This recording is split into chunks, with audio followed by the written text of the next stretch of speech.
No, you'll take that as a very comprehensive answer to your question.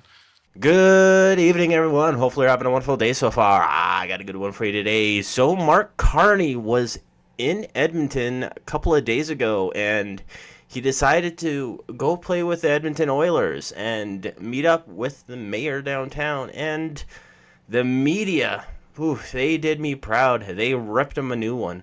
Well, at least Western Standard did. So, with no further ado, let's get to the CPAC video. Stable housing, access to housing is the foundation for success. Without housing, it's hard to focus on your future. Without housing, it's hard to start a family. And without housing, we can't build the strongest economy in the G7. And the reality today is that when Canadians, particularly young Canadians across the country, are doing everything right, studying hard, getting a good education or training, securing a well-paying job, saving up, they often barely have enough to pay the rent. Now, that's not true here. That's not true here with these units. That's not true here in Edmonton, but it's a bigger challenge across the country, and the challenge of being able to afford a home. And the reason is that Edmonton is not Canada. Canada is not building enough new homes. And so as a result, housing is just too expensive. And it's a problem that we in the government are now addressing head on. And I said right from the beginning when I launched my leadership bid just 2 months ago in Laurier Heights, not far from here, it's time to build. What a weird way to compliment a city. I don't even know if I'm feeling complimented because he says Edmonton is not Canada, but Edmonton is building houses so well.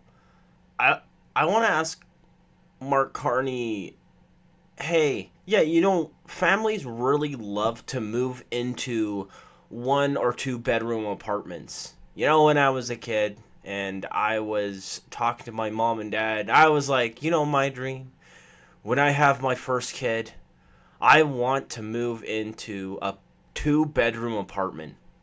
That sounds amazing. Because that's what Edmonton's building right now. They're not building single family residential homes. But what do I know? We need to get housing supply up. In fact, we need to double housing supply on an annual basis. We need to get that supply up so we can bring costs down. We need to build more at a faster pace. So my government will stimulate innovation and productivity and sustainability by promoting new technologies such as modular and prefabricated homes that speed up completion times, lower costs for builders and buyers. We're working to remove barriers by cutting red tape, levies, development costs and chargers that the mayor just mentioned, reducing taxes, accelerating permitting approvals, and working directly with mayors. And this is really a story of success in those cities that are engaged, such as Edmonton, working directly with the cities through the Housing Accelerator Fund. It's made an impact here. It's making an impact across the country from Quebec City to Saskatoon, I know from personal experience. And the other thing we need to do, and I'd like to thank colleagues for being here who are building these homes, we need to grow the construction sector workforce, accelerate training and apprenticeship programs, improve the mobility of skilled labor. There's more than enough work right now in Edmonton, but we want to build up the work across the country. And we want the skilled workers to be able, if they so decide, to immediately go to another part of Canada and work there without any red tape or hassle. And that's going to be a focus when I meet provincial premiers tomorrow. Because it is a time to build, we are going to have a multi-decade building of this country, and it is going to be a great time to have a career in the trades. Now, in the coming weeks, we're going to announce a lot more on further. I just watched Pierre Poilievre's announcement that he made at the Ring of Fire earlier today, and man, does it seem like Mark Carney is just copying Pierre Poilievre's platform. Like, I remember when Justin Trudeau was still in, everybody was asking me, oh, well, what's so good about Pierre Poilievre? He's not coming out with any ideas. He's not coming out with anything. This is exactly why. because you get an opposition that just goes, oh yeah, okay, we're going to steal all of your ideas, say these things, and then when we get into power, we're not going to do them. Because this sounds all well and good. Like, it sounds great that you're going to expedite building, you're going to cut taxes on homes, and you're going to make it easier to go into the trades. And Pierre Poilievre has said all of that already. But in the past, before you were a politician, you weren't for any of those things. You literally moved Brookfield Management, which was a big management firm for housing, into the United States. Further increasing housing supply. But I want to just concentrate on the other side of the equation for a moment, which is how can we help Canadians, particularly younger Canadians, buy their first homes right now? So what I'm announcing today is that my new government will eliminate the GST for first-time home buyers on all new and substantially renovated homes under $1 million. Now, this is a big deal. Good. Because first-time home buyers are the major purchasers of new and substantially renovated homes. This can provide up to $50,000 in savings for families entering the housing market. It means that all first-time home buyers will need to save less for a deposit, and they'll be able to move in sooner. And it will allow more first-time home buyers to realize their dream of home ownership, whether you're a nurse here in Edmonton, a teacher in Red Deer, or an equipment operator on the oil patch, for generations. What, you got something against Calgary? You mentioned Red Deer, you mentioned Edmonton, but not Calgary. I am appalled, Mark Carney. I am appalled. Canadians have built this country on the idea that if you work hard, you should be able to have a good home in a safe community. Together, let's build a Canada you can afford. Let's build the strongest economy in the G7. Let's build Canada strong. Thank you, merci, and I'd be happy to take your questions. Thank you, Prime Minister. Merci, Monsieur le Premier. 15 minutes of question. That depends on government spending. Please state your name and your outlet well. before beginning your question. S'il vous plaît, vous nommer ainsi que votre média avant de commencer votre question.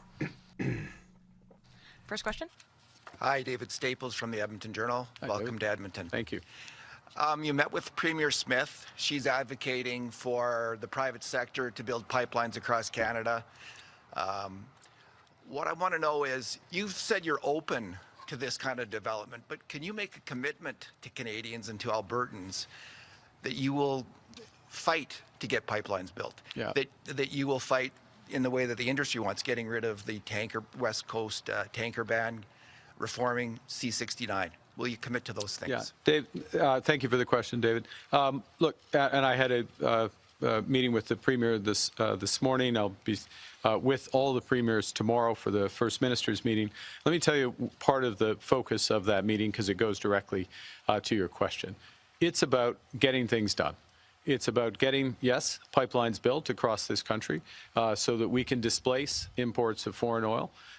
It's about building out the energy infrastructure more broadly here in Alberta, which I would add would include projects such as the pathways.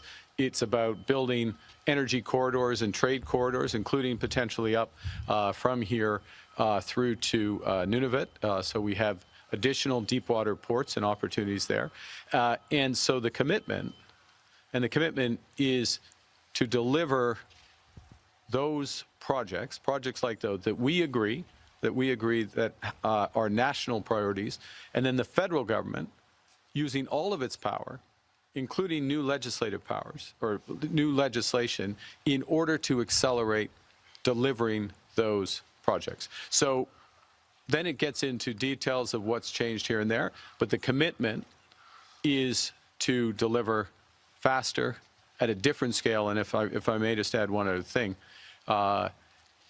you know, I said a week ago or 10 days ago that we need to do things that had not been imagined or had not been thought possible at a speed we haven't seen before. And that's the nature of the time. And in order to do that, we're going to need to use at the federal level, not just a commitment for cooperation, which we have under my government, but also additional levers that we create. And I'll be laying some of those out tomorrow with the premiers. The Trump tariffs proposed, they're a big threat to our industry.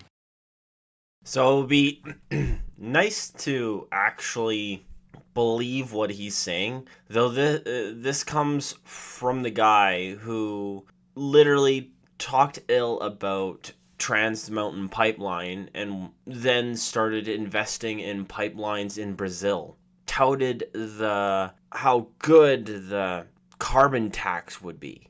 So forgive me for not believing that you're going to build pipelines. And especially when the media is asking him that, hey, what can you do as an assurance? And you don't mention Quebec at all. You don't say, hey, yeah, we're going to force it through Quebec. I know you can't say that because, I mean, the Liberals have to win in Quebec, and that would probably not be the best thing.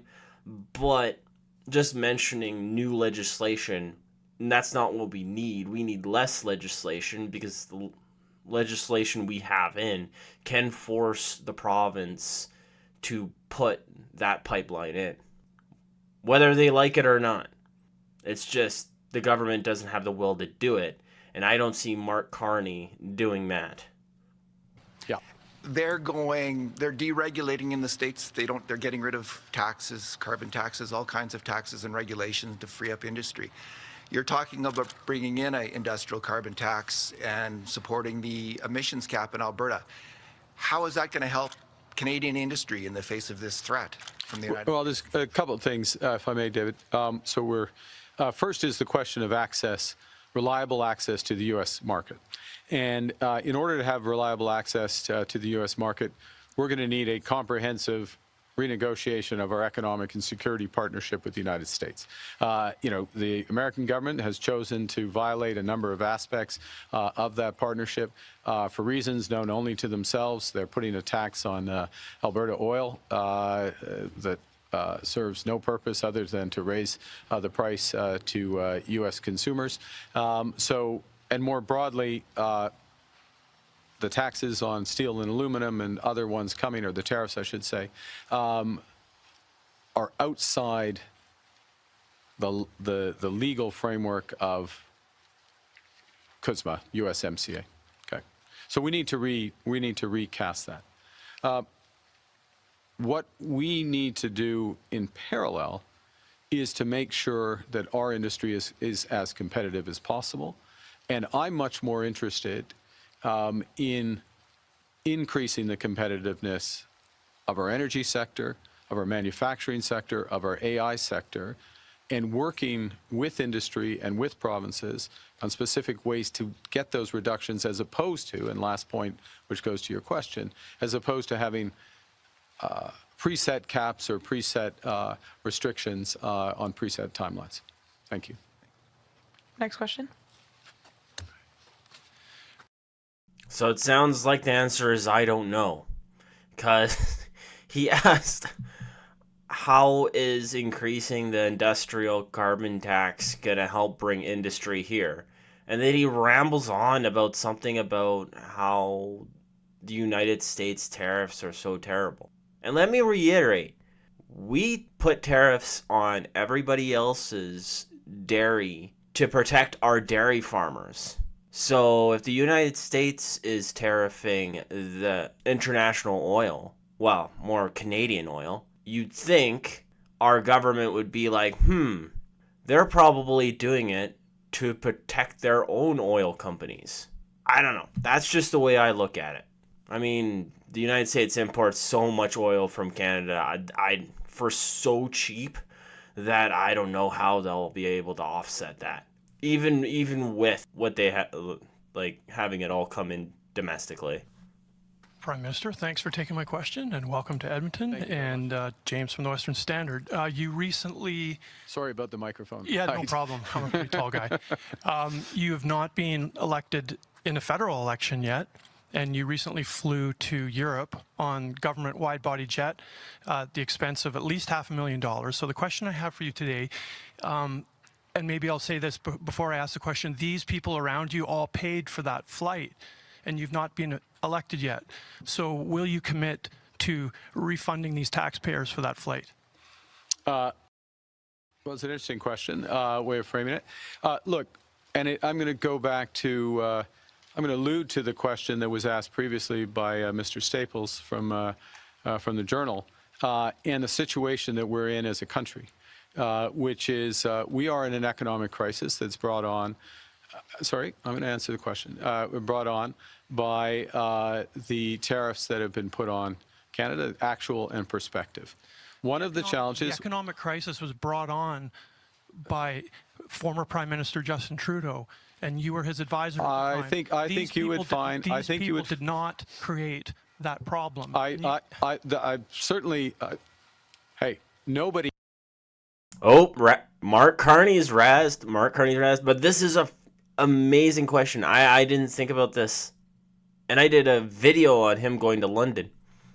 In Canada created that problem. Nobody in Canada created that problem. The U.S. government has decided to put tariffs on all of its closest allies. All of its closest allies. I wouldn't for a moment suggest that anyone in Canada is the cause of this. What our responsibility is to take action to react to a different world that we're in. And part of the way we do that is we build out new partnerships, new opportunities, including opportunities, and I'm going to give you a specific one, and then I don't know if you have one more follow-up, but I'll give you a specific example. It goes to my previous answer, something I also discussed with the Premier this morning, which is Canada has many advantages, and one of them is in critical metals and minerals. One of the issues is how are we going to develop the trade routes and the trade corridors rapidly in order to export those critical metals and minerals. And who are our clients for that? Who are our customers? Do we only have one customer to the south of us? The customer that's attacking us? That doesn't respect the trade agreements that they signed? Or should we develop new customers?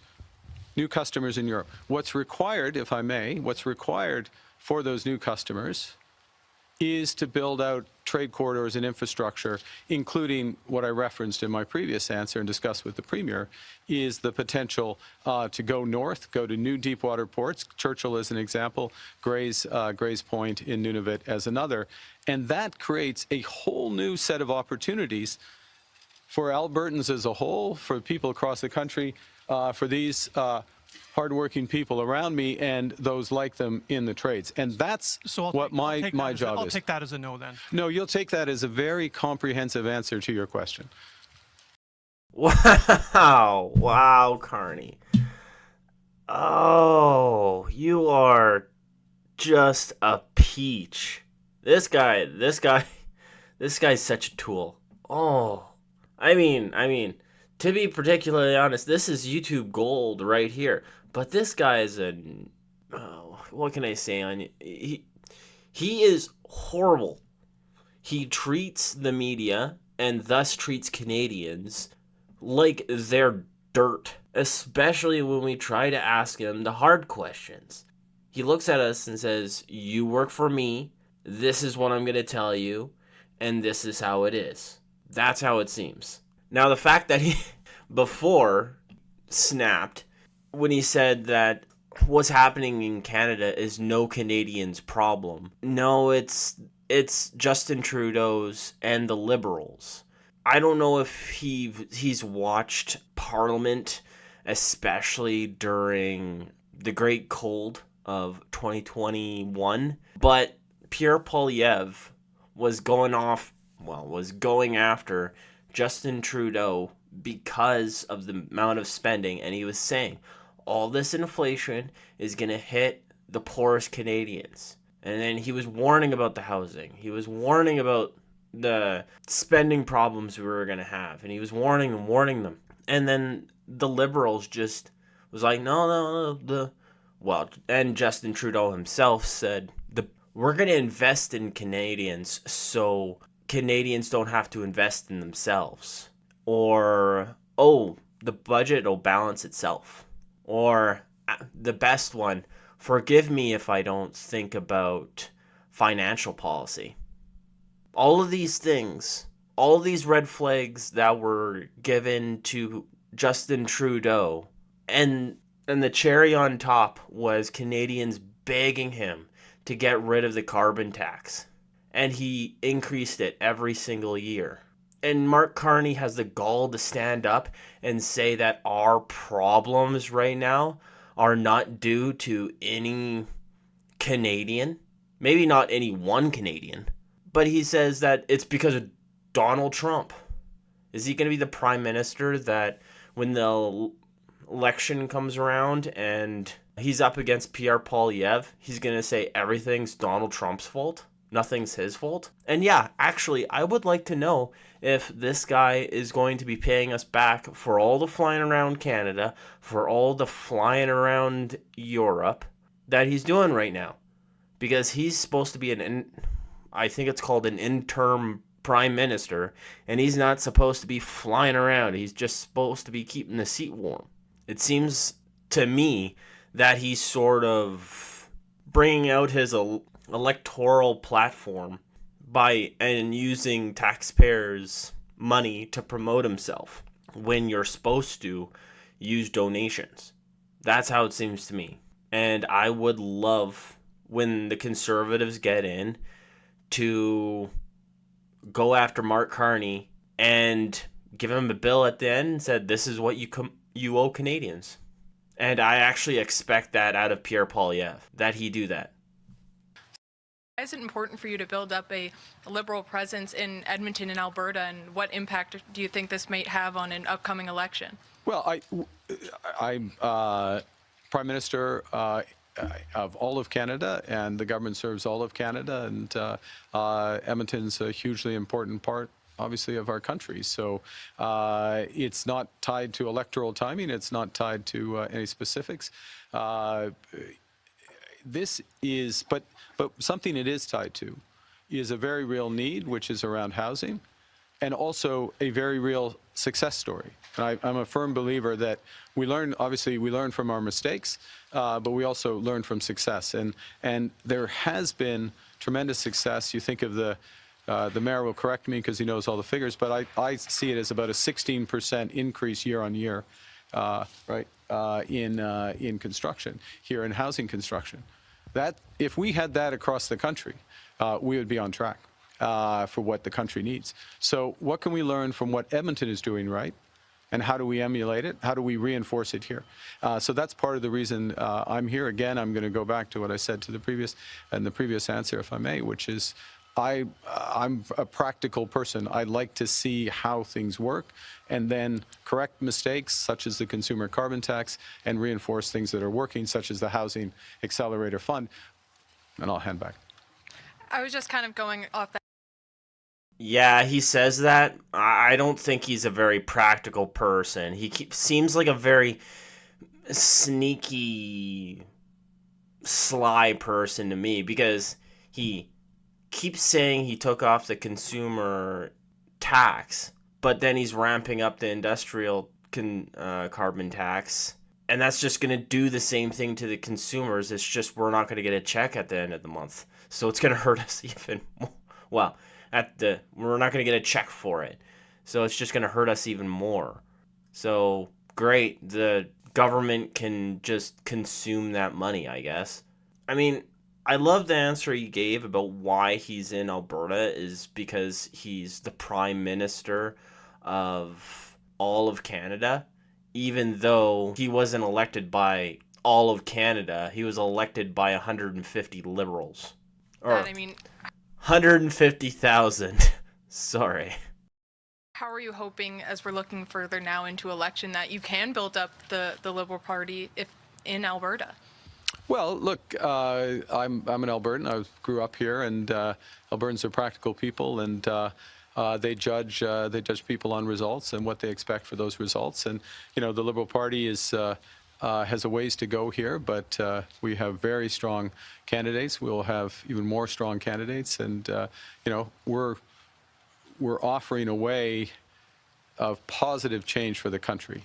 And, this is a positive province. It's a province that knows how to get things done, create new industries. And at the core of what I've said from day one in Laurier Heights, literally at the rink where I learned how to skate. You may not think I still know how to skate watching me with the Oilers, but, it didn't fall down at least. That is, it's time to build. And that's what we're offering Albertans and Canadians. Thank you. Thank you. Thank you. Yeah, we are a practical people in Alberta, but also what we care about? And what we care about even more is who you are and how you act. If you act like, how Mark Carney acts and talk down to the people who you literally work for, you're not going to get votes from Albertans because they're going to hate you. I mean, I didn't like Mark Carney at the start. I mean, it's not that I didn't like him. It's just I was extremely wary, and now I don't like him. Now it's like, this guy is a total SO. I'm really trying to avoid the algorithm here, but we'll see if anybody gets to see this video. We'll do last question. Dernière question, s'il vous plaît. Travis McEwen, CBC News. Will you be calling an election this weekend? Fair question. The first person who will know whether the recommendation to call an election, it will be the Governor General as for convention. What's clear, Travis, is that in this time of crisis is that the government needs a strong and clear mandate. We're offering a positive vision for the country, a vision of action. You can see the action that's happened. I haven't been Prime Minister for a week yet, and you can see what we've done thus far. We can do even more with that strong and clear mandate to move forward for the country, for all Canadians. Last question. What do you think of Mayor Sohi as a potential? Dude, you've done like one thing, and not even in a good way. It was just showboaty, and flown around Europe and wasted our money. Yay! Dude, this guy's probably so rich, he probably could have just used his own money to fly around there. Potential Liberal candidate to run in Edmonton in an upcoming federal election? I think the following. I'm a great admirer of Mayor Sohi, and he served Edmonton and Canada nobly as a member of Parliament. He served Edmonton, and part of the reason I'm here, it's a testament to what this city has done in building housing, and not just housing, but affordable housing. You look, I understand that there are challenges in housing in Edmonton as well, but you look at the affordability metrics and others here relative to elsewhere in the country, it's very impressive what's been done. Understands how to work both with the private sector, which is critical, such as the Rohit Group, and with government, with different layers of government. So I'm a big admirer of his, and I guess I know one other thing about him is that he's a public servant, and he will continue to serve Albertans, Edmontonians, Albertans, and I hope Canadians as well. Thanks very much. En français sur Sohi. En français, c'est quoi? Pour Monsieur le Maire ou? Well, it seems the rest is just going to be in French, so I'll stop her there and stop before I rant even more about Mark Carney, because it's so great that we got this wonderful man who, came to the highest heights you can in Canada without actually being elected by Canadians. It is incredible to see that there's a way to do that. But what do you think about Mark Carney and his housing plan and about his attitude and all that? Do you think a CEO sort of, dang YouTube, I want to use a word but I can't use it, an a-hole like him will be a good prime minister? Let me know in the comments down below, and if you like this video, please like and subscribe. If you want to donate, everything would be appreciated, and there's a link to buy me a coffee down below as well. So other than that, have a good day.